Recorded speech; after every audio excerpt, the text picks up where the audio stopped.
I'r pleidiau gwleidyddol, mae ras etholiad yn gallu bod yn her gorfforol a meddyliol.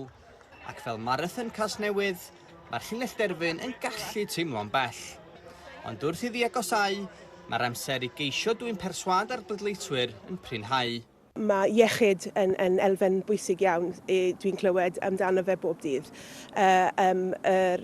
Rhestrau aros er enghraifft. Costau byw yn sicr yn enwedig nawr gyda'r rhyfel achos mae popeth pris tanwydd er enghraifft, bwyd ni'n mynd i falle fod yn bryn.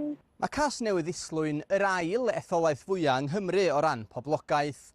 Mae yna ranna ohoni sydd ymysg y mwyaf difreintiedig yn y wlad. Dyma ardal hefyd sydd â hanes diwydiannol o ran glo, haearn a dir. Yr etholaeth hon sydd ar ganran ucha o blant a phobl ifanc o dan 15 oed. Ac mae hi'n cynnwys nid yn unig dinas Casnewydd sy'n ffinio gyda dwyrain Caerdydd, ond trefi fel y Coed Duon, Tre Celyn ac Abercarn.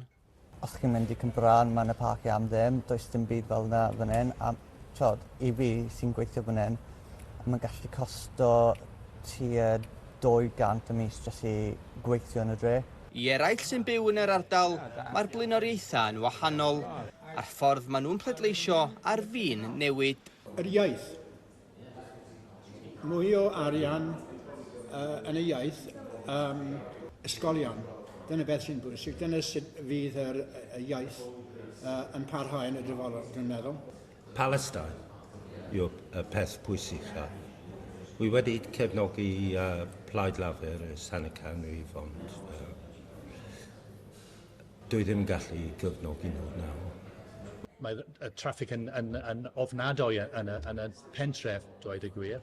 So felly, plaid sydd cefnogi'r trafnidiaeth cyhoeddus yn y dyfodol yn bwysig i fi. Pwy felly sydd ar atebion i garlamu ymlaen? Fe ddaw'r ras i ben mewn chydig dros bythefnos.